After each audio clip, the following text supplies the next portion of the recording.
Well, guys, there's something strange. When I had my awakening, I don't think I was ever a left brain person my whole life. But when I had my awakening, I started to see how ignorant the lefters are, these masculine phallic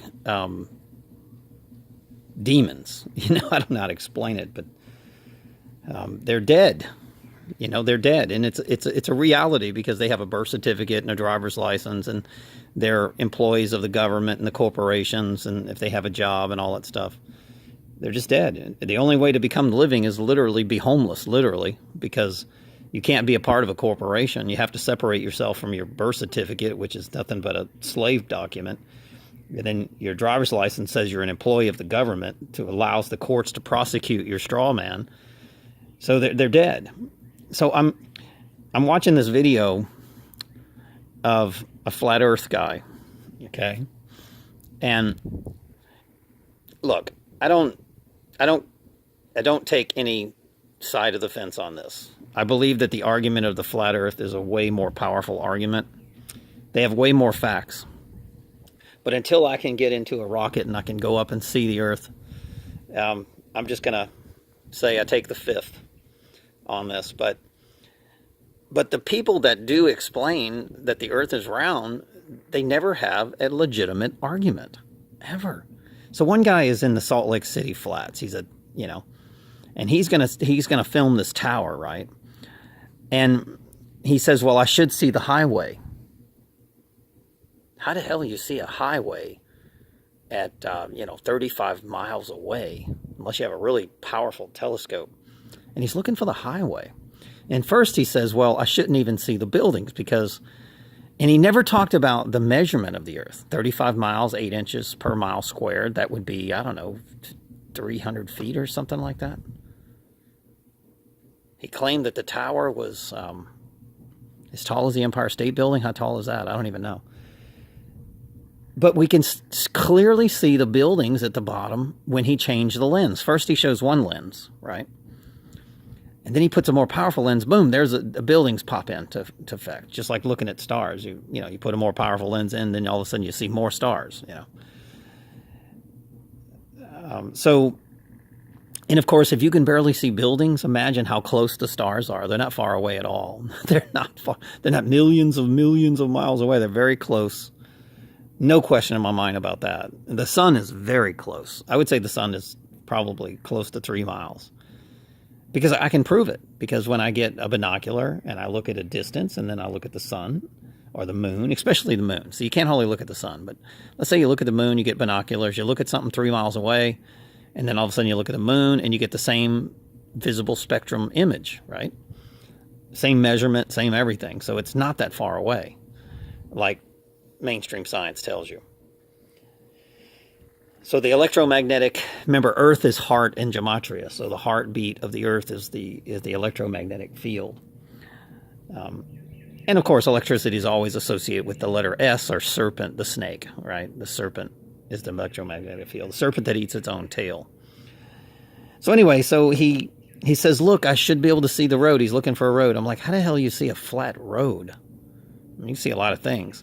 Then all of a sudden he puts in another lens, and all of a sudden it's the buildings that you couldn't see before into the image. And you could see the base of the buildings. Very strange. So it's proof that 35 miles, how can you see a building that's only a few stories high at 35 miles when it should be almost 300 feet, because Wikipedia says it's 8 inches per mile squared.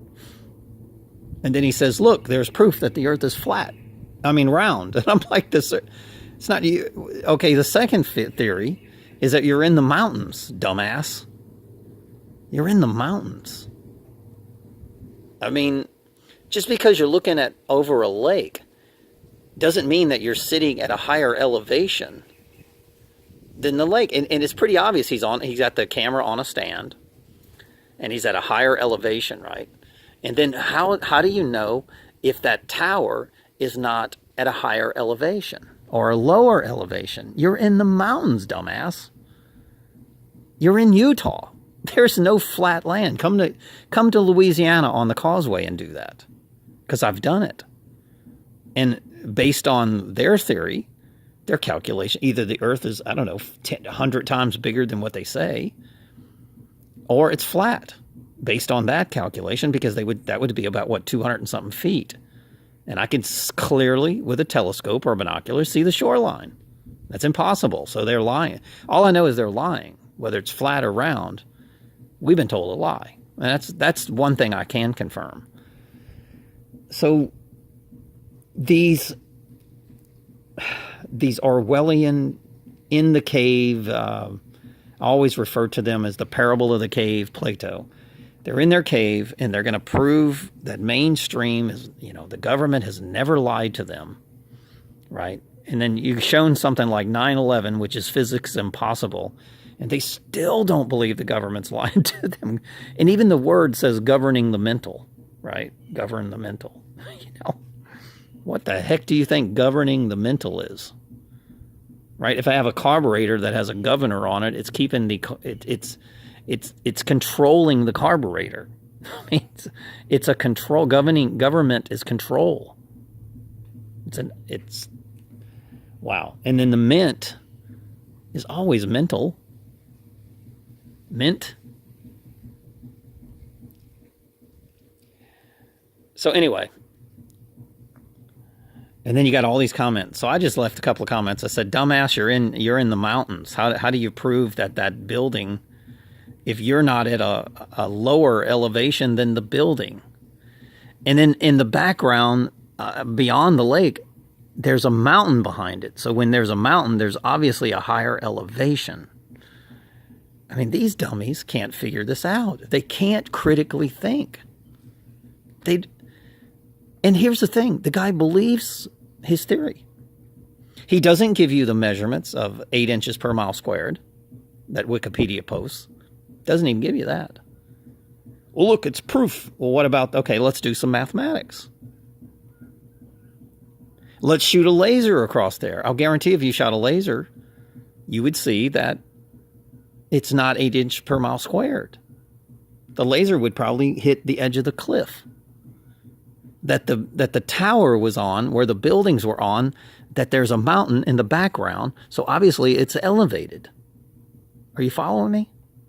So these people, they don't know about geoengineering or chemtrails. They think everything's a conspiracy theory, right? Everything that we factually come up with it's all conspiracy theories, right?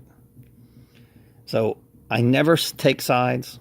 I just, I would rather hang out with flat earthers than the ball earthers. I'll tell you that right now. If I was going to go to a party, I would rather hang out with flat earthers. I would find more critical thinking, right brain people, and I would feel a lot more comfortable hanging out with those people than. But like I said, the flat earthers have the better argument. The round earthers, every video that I watch proves nothing,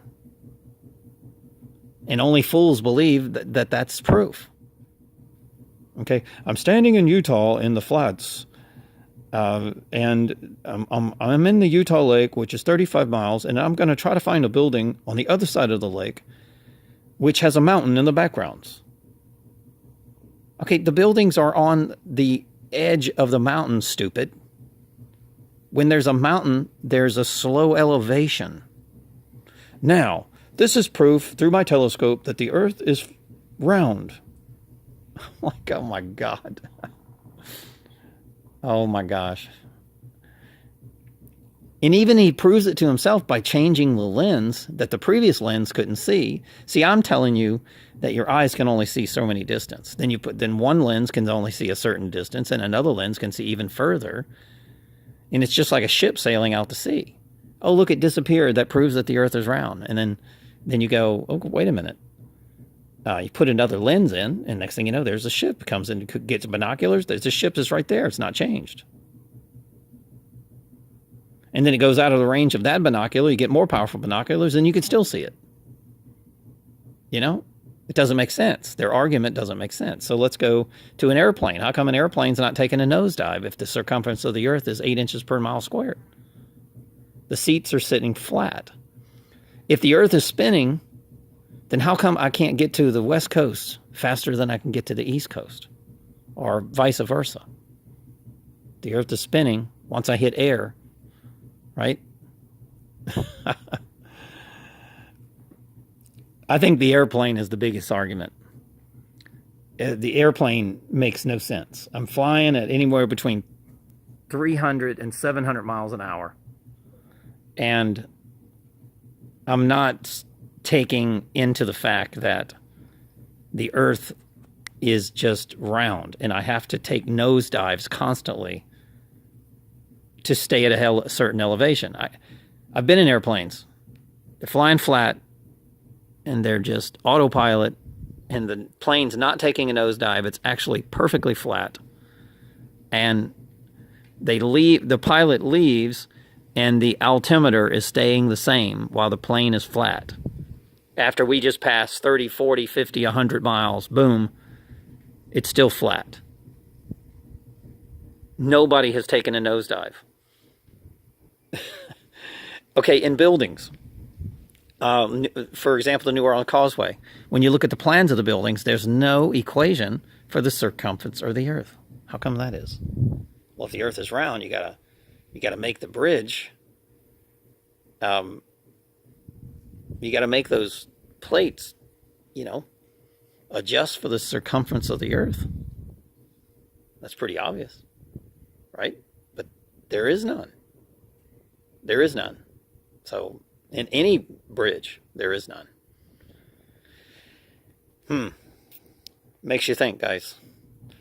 And like I said, I'd rather hang out with the flat earthers than the secret societies of Freemasonry science. That's what I would rather hang out with. All right, thanks for listening, guys.